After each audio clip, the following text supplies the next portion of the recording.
Hey, welcome to my YouTube channel. Now this video, wow, I know the comments are going to be crazy. So listen to me before we jump into the comments, because in this video, I'm going to tell you why very, very respected financial analysts are saying the house market is not going to crash in 2023 and is going to rise in 2024. Now, I know that a lot of people are going to come at me with comments like we had on a recent video, like delusional. This guy is trying to prop up the property market all on his own by making his little YouTube videos. And that's just not the case. What I'm doing here is I'm sharing with you the property news of lots of data and giving you a balanced opinion on that. I've made tons of videos where I said the market's going to go down. I've made videos where I've said the market might go up as well. Now, these aren't what I necessarily think. This is just sharing with you data.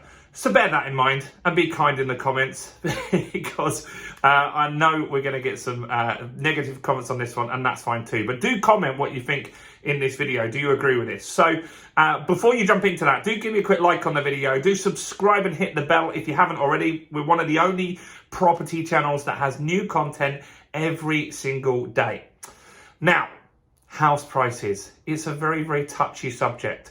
A lot of people watching this just feel that the market is due a correction, and they feel that that's the right thing to do because house prices are unaffordable for certain people, and it is hard, particularly to get onto the property ladder in the first place, can be a little bit tough.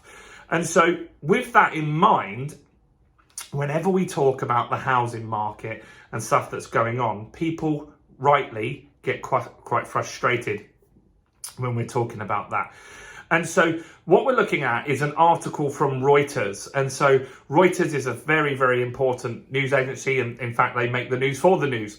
And so they're saying that in their poll that they've done, that they have the belief now that the market is not going to crash in 2023 or 2024, and they have the belief that it's going to, in fact, rise. Now, the reason for that is mainly down to employment and the recession not quite being what it could have been.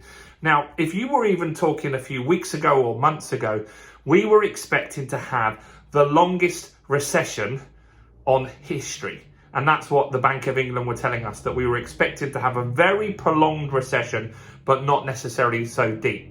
Now, a lot of people obviously expect the job market to be hit by that. I think the job market is going to get hit, not so much by the economy. I think automation is going to be the bigger thing that's going to cause problems down the line in 5 or 10 years from now.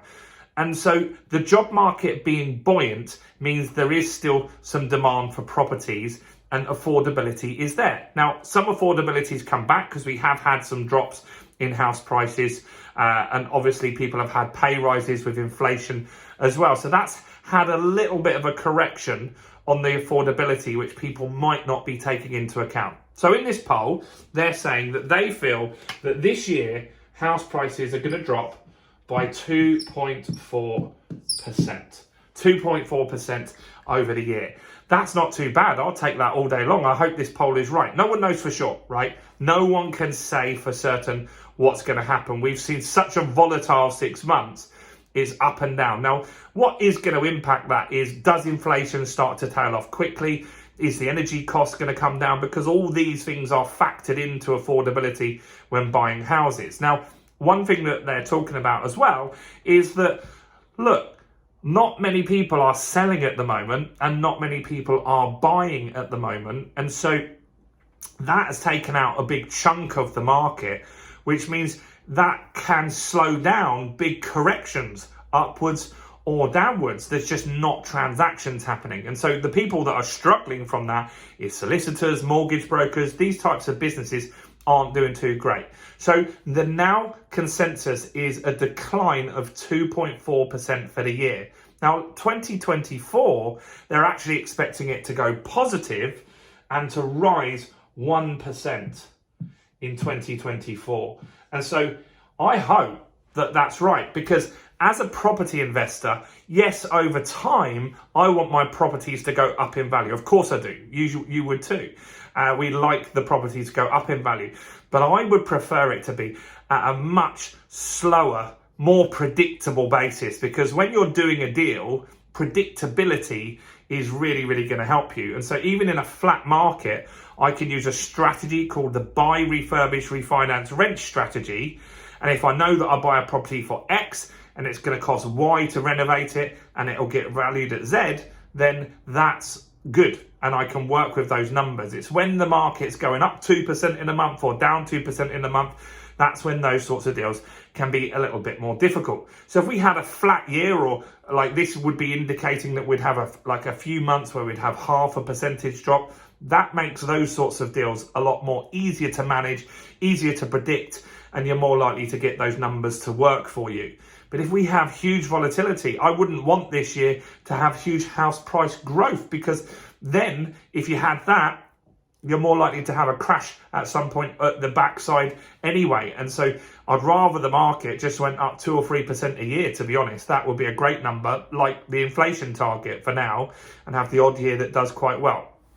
But what do you think about all of this stuff? I mean, it's interesting that the market sentiment is changing, right? It is changing for the better. Whether you want to accept that or not, the sentiment is better, and that's positive. I mean, we don't want people, a lot of people in UK, their net worth is in their property. That's pretty much all of their net worth. They don't have hundreds of thousands of pounds in savings, but they do have that in their property assets. I do too.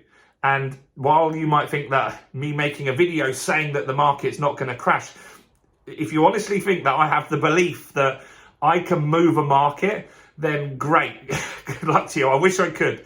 My YouTube channel, even if it got millions of views, hundreds of millions of views, wouldn't be enough to change a market. That's just not the case.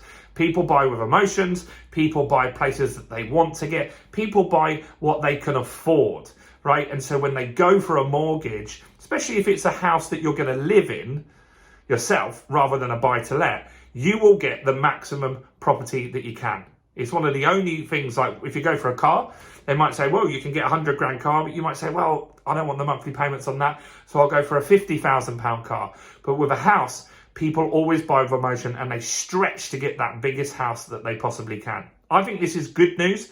I think if we can get some more certainty in the market, and we can get inflation down, and we can keep people in their jobs, and hopefully we can avoid a disastrous recession, then that's positive. And that's what we want to happen. And so we're going to cover all of this kind of topics throughout the year. We're also going to be talking about leasehold reform quite a lot. That's a big one for property investors and maybe people that own a property already. And we're going to talk you through strategies that you can use to implement to buy properties during these downturns. Now, one that's a great strategy is something called a lease option. That's where you can get a house for £1. And I made a video on that, which you can watch right here.